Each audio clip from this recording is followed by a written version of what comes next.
Hello दोस्त, आप सभी का जियोग्राफी बाय माइंड चैनल में स्वागत है। आज हम लोग पढ़ेंगे पारिस्थितिकी तंत्र क्या है और पारिस्थितिकी तंत्र के उपयोग क्या हैं। पारिस्थितिकी तंत्र के घटक कौन कौन से हैं जिन्हें हम इकोसिस्टम कहते हैं और इकोसिस्टम के क्षेत्र कौन कौन से हैं और इकोसिस्टम के घटक कितने प्रकार के होते हैं, सब आज हम लोग अच्छे से इसका एक्सप्लेनेशन करके रूबरू एकदम क्रमबद्ध से अच्छे से पढ़ेंगे। तो अगर आपने इस चैनल को सब्सक्राइब नहीं किया है तो सब्सक्राइब कर लें, बेल आइकन दबा दें, जिससे आप तक हमारी नेक्स्ट वीडियो, अगली वीडियो सबसे पहले पहुंच सके। तो आइए देखते हैं इकोसिस्टम क्या है, पारिस्थितिकी तंत्र क्या है। पारिस्थितिकी तंत्र वह तंत्र है जिसमें जीवधारी एक दूसरे के साथ तथा पर्यावरण में विभिन्न भौतिक एवं रासायनिक कारकों के साथ मिलकर अभिक्रिया करते हैं, उन्हें पारिस्थितिकी तंत्र कहते हैं। बातें समझ में आई? ठीक है, नहीं समझ में आई दूसरी डिफिनेशन याद करो, तुरंत याद करो। तो पारिस्थितिकी तंत्र वह तंत्र है जिसमें जैविक और अजैविक के बीच अंतर संबंध पाया जाता है, उन्हें पारिस्थितिकी तंत्र कहते हैं। जैविक किसे कहते हैं? तो सर ने बताया कि जैविक जिनमें जीव पाए जाते, जिनमें जानें होती हैं, जिनमें जीव होते हैं, उन्हें जैविक कहते हैं। जिनमें जीव नहीं होते उन्हें अजैविक कहते हैं। बातें समझ में आई? ठीक, आइए देखते हैं नेक्स्ट बात। पारिस्थितिकी तंत्र का नाम सबसे पहले किसने दिया? तो आप बोलेंगे नाम जो दिया एजी टांसले ने दिया। किसने दिया? एजी टांसले नामक वैज्ञानिक ने दिया। बातें क्लियर? हाँ, कब दिया? 1935 ईस्वी में दिया। ये आपके एग्जाम के लिए बहुत महत्वपूर्ण है और आपके एग्जाम में ये क्वेश्चन आया हुआ है और आएगा भी, और आने की इसकी संभावना लगातार बनी रहेगी। ठीक है, तो आप इसको अच्छे से याद करिए। आप इनके नाम और डेट वगैरह आप याद कर लीजिए। नेक्स्ट बात करते हैं, पारिस्थितिकी तंत्र के अध्ययन को क्या कहते हैं? पारिस्थितिकी तंत्र के अध्ययन को क्या कहते हैं? तो हम अध्ययन को इकोलॉजी बोलते हैं। क्या बोलते हैं? इकोलॉजी बोलते हैं। अब आप कहोगे अध्ययन क्या है? जैसे आप कहते हो कि हृदय के अध्ययन को क्या बोलते हैं? कार्डियोलॉजी बोलते हैं। किसी की चीज में आप अगर विशेष कर अध्ययन कर रहे हैं तो उसी को हम बोलते हैं। बातें समझ में आई? तो आप अगर पारिस्थितिकी तंत्र के अध्ययन को क्या बोला जाता है, जिसके बारे में आप अध्ययन कर रहे हो, तो उसको बोलते हैं इकोलॉजी, अगर यदि आप पारिस्थितिकी तंत्र के क्षेत्र में कर रहे हैं तो। नेक्स्ट बात करते हैं, इकोलॉजी है क्या? आइए डिफिनेशन देख लेते हैं। इकोलॉजी क्या है? इकोलॉजी वो उसे कहते हैं जो पृथ्वी पर जीव और वातावरण के बीच अंतर संबंध पाया जाता है। जीवों और वातावरण के बीच जो अंतर संबंध पाया जाता है उसी को हम बोलते हैं इकोलॉजी। क्या बोलते हैं? इकोलॉजी। इसका नाम सबसे पहले, इस शब्द का नाम सबसे पहले किसने दिया? तो हम बोलेंगे अर्नेस्ट हैकल ने दिया। अर्नेस्ट हैकल ने दिया। बातें क्लियर? कब दिया? तो आप बोलेंगे 1866 ईस्वी में दिया। बातें क्लियर हो गई? ठीक है, नेक्स्ट बात आइए करते हैं। यहां तक बातें, ये भी क्वेश्चन आपके एग्जाम में आया हुआ है, आप इसको भी याद रखिएगा। आइए इससे कुछ जुड़ी बातें और जानते हैं जो आपके एग्जाम के लिए महत्वपूर्ण है। तो नेक्स्ट बात करते हैं, पारिस्थितिकी तंत्र कितने प्रकार के होते हैं? तो आइए देखते हैं। पारिस्थितिकी तंत्र छोटा भी होता है, पारिस्थितिकी तंत्र छोटा भी हो सकता है, और एक कहने का मतलब एक छोटा जलाशय भी हो सकता है। पारिस्थितिकी तंत्र बड़ा भी हो सकता है, बड़ा जलाशय हो सकता है। कोई पारिस्थितिकी तंत्र कृत्रिम भी हो सकता है और पारिस्थितिकी तंत्र प्राकृतिक भी हो सकता है। बात समझ में आई? और पारिस्थितिकी तंत्र अस्थाई भी हो सकता है और अस्थाई भी हो सकता है। ठीक भैया, टाइप्स पूछता है तो इतने टाइप्स के हैं पारिस्थितिकी तंत्र। ये छोटा भी हो सकता है, बड़ा भी हो सकता है, कृत्रिम, प्राकृतिक, अस्थायी और अस्थायी भी हो सकता है। नेक्स्ट आइए बात करते हैं पारिस्थितिकी तंत्र के घटक। पारिस्थितिकी तंत्र के घटक कौन कौन से हैं, तो आइए देखते हैं। पारिस्थितिकी तंत्र के घटक, तो इनके दो घटक हैं। कितने घटक हैं? एक को बोलते हैं जैविक घटक जिसे हम बोलते हैं बायोटिक कंपाउंड्स, और दूसरे को बोलते हैं अजैविक घटक। इसको बोलते हैं abiotic compounds. Abiotic compounds, abiotic compounds, बातें क्लियर हो गई। बायोटिक कंपाउंड्स उन्हें कहते हैं जिनमें जाने होती हैं, जिनमें जीव होते हैं, उन्हें बायोटिक कंपाउंड्स कहते हैं। जिनमें जीव नहीं होते हैं, निर्जीव होते हैं, उन्हें एबायोटिक कंपाउंड्स कहते हैं। चले ठीक, आइए बात करते हैं जो जैविक घटक हैं। जैविक घटक दो प्रकार के होते हैं, यदि आप नहीं जानते हैं तो जान लीजिए। एक का नाम है उत्पादक जिसे प्रोड्यूसर बोलते हैं, दूसरे का नाम है उपभोक्ता जिसे कंज्यूमर बोलते हैं। उत्पादक किसे कहते हैं, आइए देखते हैं। उत्पादक उन्हें कहते हैं जो अपना भोजन स्वयं बनाते हैं, किसी पर निर्भर नहीं होते हैं, उन्हें उत्पादक कहते हैं। क्या कहते हैं? उन्हें उत्पादक कहते हैं। जैसे पेड़ पौधे, एग्जाम्पल में मैंने लिया कि जो पेड़ पौधे हैं, पेड़ पौधे,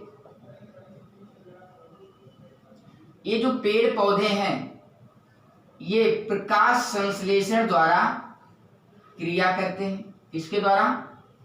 प्रकाश संश्लेषण द्वारा क्रिया करके अपने भोजन को प्राप्त करते हैं। नेक्स्ट बात, जो पेड़ पौधे की जो पत्तियां, टहनियां जो हरी भरी रहती हैं वो किसके कारण रहती हैं? क्लोरोफिल के कारण। क्लोरोफिल के कारण इनकी पत्तियां हरी भरी रहती हैं। आप इन दोनों पॉइंटों को याद रखिएगा, आपके एग्जाम में आ सकते हैं क्वेश्चन। नेक्स्ट बात करते हैं कि उपभोक्ता किन्हें कहते हैं। तो हम जानते हैं उपभोक्ता उन्हें कहते हैं जो अपने भोजन के लिए दूसरे पे डिपेंड रहते हैं, उन्हें उपभोक्ता कहते हैं। मतलब अपने भोजन के लिए ये दूसरे पर आश्रित रहते हों, उन्हें उपभोक्ता कहते हैं। उपभोक्ता प्रमुख तीन प्रकार के होते हैं। पहला, प्राथमिक उपभोक्ता,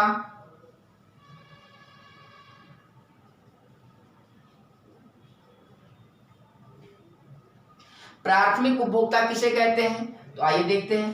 प्राथमिक उपभोक्ता उन्हें कहते हैं जो अपने भोजन को पेड़ पत्तियों या टहनियों या कोमल तनों को खाकर प्राप्त करते हैं, उन्हें प्राथमिक उपभोक्ता कहते हैं। जैसे खरगोश, हिरन, जिराफ, टिड्डा,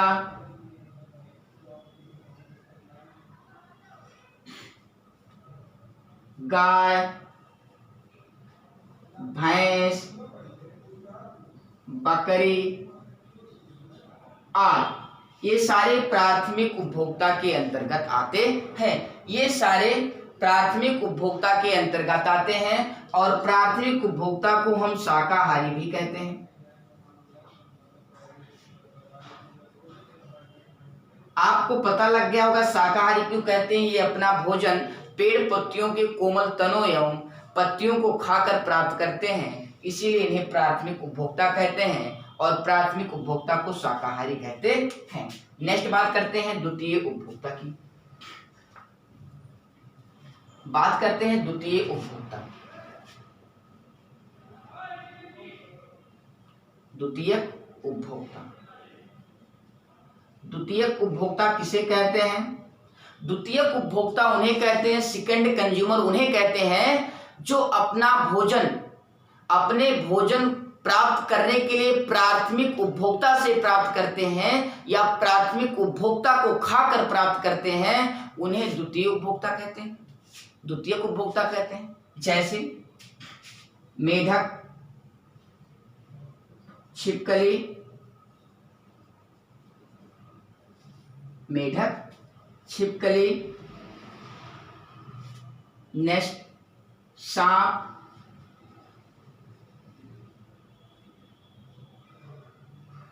नेक्स्ट बात करते हैं बिल्ली। ये सब क्या है? मेढक, छिपकली, सांप, बिल्ली और कीट पतंग खाने वाली चिड़िया। कीट पतंगों को खाने वाली चिड़िया ये किसके अंतर्गत आते हैं? द्वितीय उपभोक्ता के अंतर्गत आते हैं। और कौन लिख लीजिए? भेड़िया। भेड़िया भी द्वितीय उपभोक्ता के अंतर्गत आता है। चले आगे। ठीक, नेक्स्ट बात करते हैं।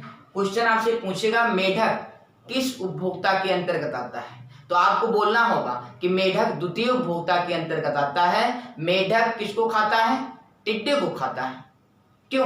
प्राथमिक उपभोक्ता को अपना शिकार बनाता है। द्वितीय उपभोक्ता प्राथमिक उपभोक्ता को अपना शिकार बनाते हैं, इसीलिए इन्हें द्वितीय उपभोक्ता कहते हैं। और द्वितीय उपभोक्ता को हम मांसाहारी उपभोक्ता के अंतर्गत रखते हैं। बातें समझ में आई? नेक्स्ट आइए बात करते हैं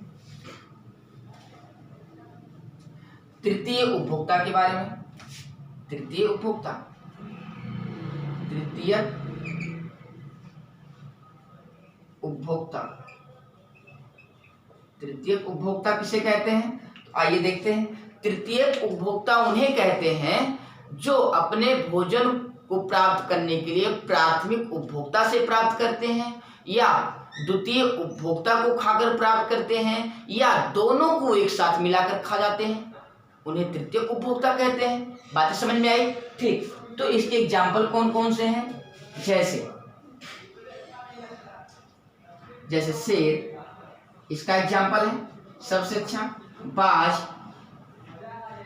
शेर क्या खाता है? खरगोश को भी खाता है और भेड़िए को भी खा जाता है। बातें समझ में आई? ठीक, बकरी को भी खा जाता है। तो शेर, बाज, गिद्ध, ये सब सारे क्या हैं? तृतीय उपभोक्ता के। और नेक्स्ट चील भी तृतीय उपभोक्ता के अंतर्गत आता है। चले आगे। ठीक है, नेक्स्ट बात करते हैं। आइए, एक का नाम आपने सुना होगा सर्वाहारी, और सर्वाहारी के बारे में अगर आपने सुना है आप जान लीजिए सर्वाहारी, जिसे ओमनीवोरस कहते हैं। तो सर्वाहारी किसे कहते हैं? तो आइए देखते हैं। सर्वाहारी उन्हें कहते हैं, ओमनीवोरस उन्हें कहते हैं जो सब कुछ खाते हैं। जो सब कुछ खाते हैं उन्हें सर्वाहारी कहते हैं। और सर्वाहारी के अंतर्गत कौन कौन आते हैं? तो आप जानते हो सर्वाहारी के अंतर्गत मानव आता है, कुत्ता आता है, मानव, कुत्ता, तिलचट्टा आता है, मानव, कुत्ता, तिलचट्टा, ये सारे क्या हैं? क्या है भैया? तृतीय उपभोक्ता सर्वाहारी के अंतर्गत आते हैं। बातें समझ में आई? नेक्स्ट बात अगर हम करें तो इसके बाद हम बात करते हैं कि पारिस्थितिकी तंत्र के बारे में जितने भी श्रेणियां थी उपभोक्ता, जितने टाइप्स के उपभोक्ता के थे, सबके बारे में हमने अच्छे से पढ़ लिया। इसके बाद हम पढ़ते हैं, नेक्स्ट आगे की तरफ बढ़ते हैं कि खाद्य श्रृंखला क्या है। खाद्य श्रृंखला क्या है, जरा ये देख लेते हैं खाद्य श्रृंखला के बारे में। खाद्य श्रृंखला के बारे में जानने से पहले कुछ एग्जाम के पॉइंट, क्वेश्चन आप अपने दिमाग में रखिए, मैं बताने वाला हूं, आप सुनिए। पूछता है एग्जाम में कि सबसे छोटा पारिस्थितिकी तंत्र कौन सा है, तो आप बोलेंगे इक्वेरियम है। इक्वेरियम किसे कहते हैं? जो आप घरों में छोटा सा बर्तन रहता है, उसमें मछली पाले रहते हो, ऑक्सीजन लाइट से दिए रहते हो, ऑक्सीजन मिलती रहती है, छोटा सा जार के रूप में होता है, उसी को बोलते हैं इक्वेरियम। बातें समझ में आई? नेक्स्ट बात करते हैं कि सबसे बड़ा कृत्रिम पारिस्थितिकी तंत्र कौन सा है, तो आप बोलोगे धान का खेत, जिसे या बोल सकते हैं फसल का खेत। बात समझ में आई? नेक्स्ट क्वेश्चन पूछेगा कि स्थल खंड का सबसे बड़ा, स्थल खंड पर पाए जाने वाला सबसे बड़ा पारिस्थितिकी तंत्र कौन सा है? तो आपको बोलना है जंगल। लेकिन अगर बात करता है कि पृथ्वी पर पाए जाने वाला सबसे बड़ा पारिस्थितिकी तंत्र कौन सा है, तो आप बोलेंगे समुद्र है। क्यों? क्योंकि पृथ्वी पर समुद्र ही पाया जाता है, समुद्र के नीचे मिट्टी पाई जाती है। बातें समझ में आई? नेक्स्ट क्वेश्चन बन सकता है आपके एग्जाम हॉल में कि पारिस्थितिकी तंत्र के मित्र कौन है?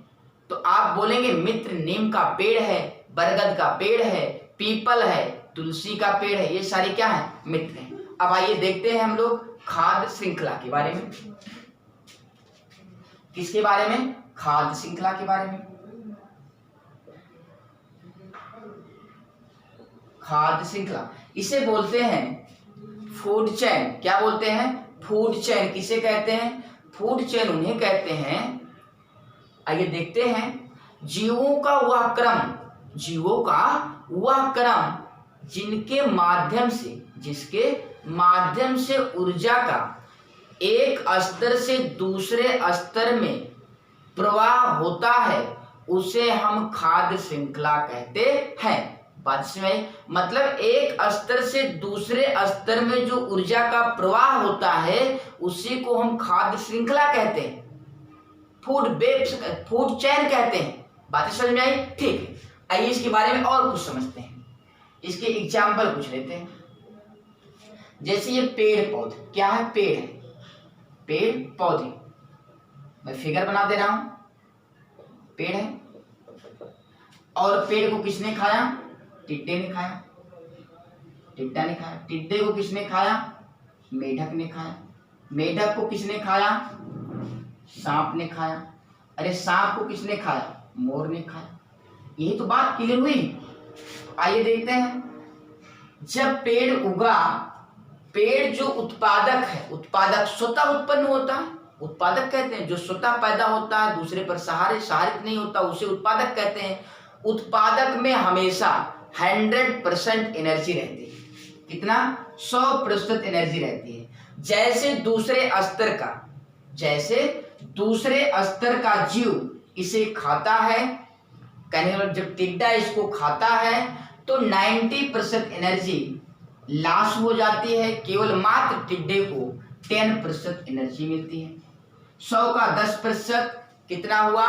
10% हुआ, तो 10% एनर्जी से केवल मिली। लेकिन दूसरी बात, जब दूसरे स्तर का जीव, जिसे मेढक कहते हैं, जब मेढक टिड्डे को खाएगा तो 10% का 90% लॉस हो जाती है एनर्जी, और 10% अब केवल पुनः क्या मिलेगी? मेढक को एनर्जी मिलेगी। तो इसका 10% कितना होता है? 10 का 10% कितना होता है? 1% इसको एनर्जी अब केवल मिलेगी। बात समझ में आई? नेक्स्ट बात करते हैं, अब सांप अगर मेढक को जब खाएगा तो इतने 1% का 90% एनर्जी क्या हो जाएगी? पुनः लॉस हो जाएगी। बचेगा कितना? 10%। 10%, 1 का 10% कितना होता है जो सांप को एनर्जी मिलेगी? तो सांप को एनर्जी 0.1% मिलेगी। बात समझ में आई? अब सांप को मोर खाएगा। कौन खाएगा? मोर खाएगा। अब 0.1% जो है, इसका 90% ऊर्जा क्या हो जाएगी? पुनः लॉस हो जाएगी जब मोर खाएगा। बचेगा कितना? 10% एनर्जी इसकी मोर को मिलेगी, ऊर्जा मिलेगी। तो हम बोलेंगे 0.01% मोर को ऊर्जा मिलेगी केवल। बातें समझ में आई? ऊर्जा मिलेगी केवल। इसी नियम को हम 10% लिंडमैन का सिद्धांत कहते हैं।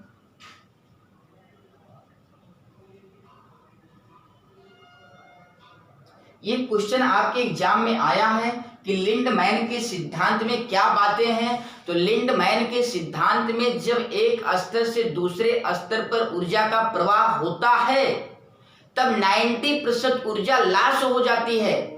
दूसरे स्तर में जाने पर उसे केवल 10% एनर्जी ही मिलती है। बातें समझ में आई? ठीक है, आइए नेक्स्ट बात करते हैं। आपको इसको याद रखना है। नेक्स्ट आइए बात करते हैं खाद्य खाद्य श्रृंखला के 5 स्तर हो सकते हैं। कितने?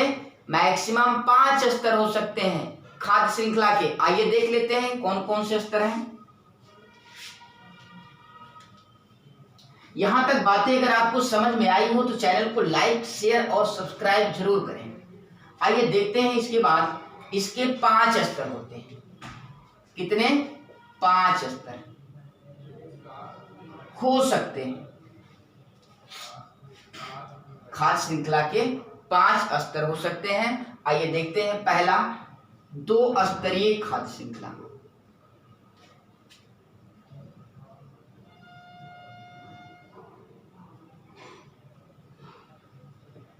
2 स्तरीय खाद्य श्रृंखला। तो 2 स्तरीय खाद्य श्रृंखला में हम लिखेंगे पेड़। पेड़ को किसने खाया? हाथी ने खाया। ये 2 स्तरीय खाद्य श्रृंखला है कि नहीं? ठीक है। नेक्स्ट बात करते हैं त्रिस्तरीय खाद्य श्रृंखला।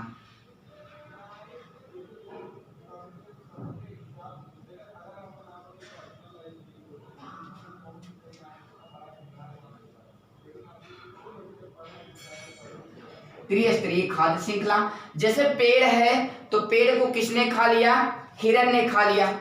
पेड़ को किसने खाया? हिरण ने खाया। हिरण को किसने खाया? बाघ ने खा लिया। ये त्रिस्तरीय हुआ कि नहीं हुआ? नेक्स्ट बात करते हैं चतुर्थ स्तरीय खाद्य श्रृंखला। चतुर्थ स्तरीय खाद्य श्रृंखला। चतुर्थ स्तरीय खाद्य श्रृंखला में जैसे पेड़ है, पेड़ तो पेड़ को किसने खाया? टिड्डे ने खाया। पेड़ को टिड्डा ने खाया। टिड्डे को किसने खाया? मेढक खाया। मेढक को किसने खाया? मोर ने खा लिया। मेढक को मोर ने खा लिया। बातें समझ में आई? चले आगे। क्यों भैया? यहां तक बातें समझ में आई? ठीक। आगे की तरफ बढ़ते हैं। 5 स्तरीय खाद्य श्रृंखला। 5 स्तरीय खाद्य श्रृंखला। आइए देखते हैं 5 स्तरीय खाद्य श्रृंखला। 5 स्तरीय खाद्य श्रृंखला। 5 स्तरीय खाद्य श्रृंखला जब पेड़ पौधे हैं, उत्पादक हुआ। पेड़ पौधे क्या हुआ? उत्पादक हुआ। नेक्स्ट बात करते हैं पेड़ पौधों को किसने खाया? पेड़ पौधों को टिड्डा ने खाया। और टिड्डे को किसने खाया? मेढक ने खाया। और मेढक को किसने खाया? मेढक को किसने खाया? सांप ने खाया। सांप को किसने खाया? तो हम बोलेंगे सांप को किसने खाया? तो बोलेंगे मोर ने खाया। ये 5 स्तर हुए कि नहीं? 2 3 4 5। ये 5 स्तरीय खाद्य श्रृंखला हो सकते हैं। आइए जरा ऊर्जा पिरामिड के बारे में थोड़ी सी चर्चा कर लेते हैं हम लोग। ऊर्जा पिरामिड।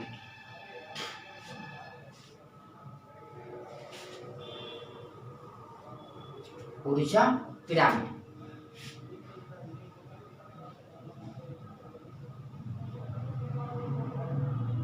ऊर्जा पिरामिड।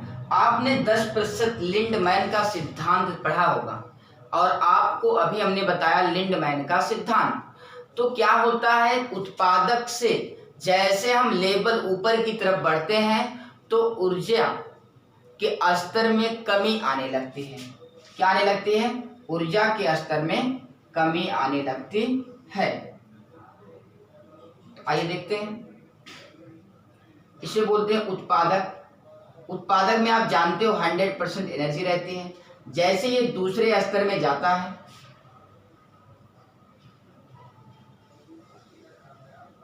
प्राथमिक उपभोक्ता, जैसे इसे प्राथमिक उपभोक्ता लेता है तैसे इसको केवल 10% एनर्जी मिलती है और लॉस हो जाती है। देखिए यहाँ चौड़ाई अधिक है। जैसे जैसे ऊपर जा रही है एनर्जी लॉस होती चली जा रही है और ऊर्जा दूसरे स्तर के उपभोक्ता को कम मिलती हुई चली जा रही है। बात समझ में आई? तो यह एक सीधा सरल रेखा में पिरामिड है। तो प्राथमिक उपभोक्ता, इसके बाद द्वितीयक उपभोक्ता,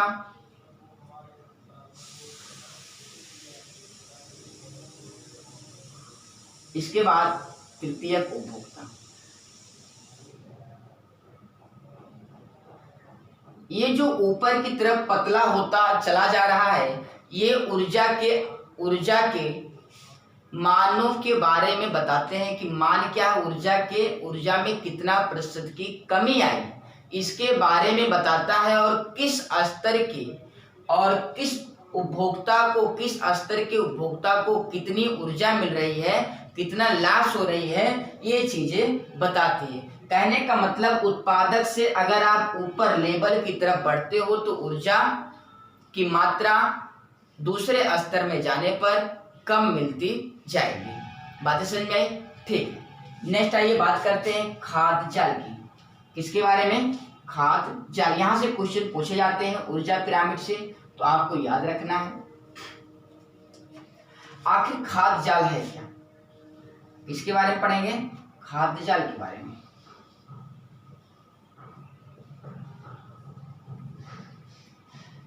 बात कर लेते हैं जो खाद्य श्रृंखला है। खाद्य श्रृंखला के ऊर्जा का प्रवाह एक दिशा में होता है, लेकिन खाद्य जाल में ऊर्जा का प्रवाह एक दिशा में ना होकर के कई दिशा में होता है। बात सुन भाई, ये आपके लिए इंपॉर्टेंट है, आप इसको याद रखिए।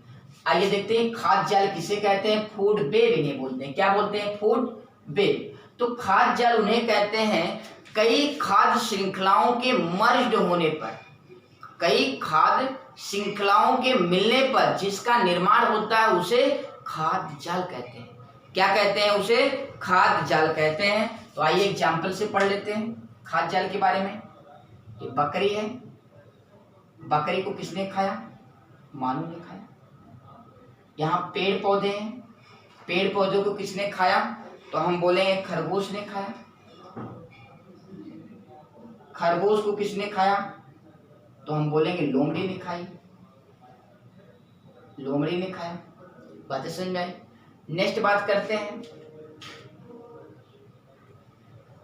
पेड़ पौधों को किसने खाया? टिड्डा ने खाया। टिड्डे को किसने खाया? मेढक ने खाया। मेढक को किसने खाया? सांप ने खाया। सांप को किसने खाया? मोर खाया। देखो ये आपस में मर्ज हो रहे हैं कि नहीं? बकरी भी पेड़ पौधे को खा रही है और पेड़ पौधे को टिड्डा भी खा रहे हैं। ये जब आपस में मर्ज हो जाते हैं तो उन्हीं को हम खाद्य जाल कहते हैं, फूड वेब कहते हैं। और इनमें ऊर्जा का जो प्रवाह होता है एक दिशा में ना होकर के बहुदिशीय में होता है। बातें समझ में आई? ठीक है, मुझे लगता आपके जितने भी क्वेश्चन आपके पास की तरफ से बनने वाले थे हमने इनके बारे में अच्छे से पढ़ लिया। तो बात करते हैं कुछ टॉपिक की बात। जैसे बात करें भालू, भालू किस उपभोक्ता के अंतर्गत आता है?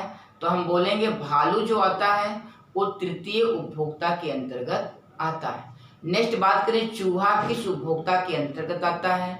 चूहा प्राथमिक उपभोक्ता के अंतर्गत आता है। बात समझ में आई? नेक्स्ट बात करें कौवा किस उपभोक्ता के अंतर्गत आता है? तो कौवा आप जानते हो सब कुछ खाता है, तो कौवा मांस भी खाता है और कौवा दाल चावल रोटी भी खाता है, तो इसीलिए कौवा सर्वाहारी में आता है। बातें समझ में आई?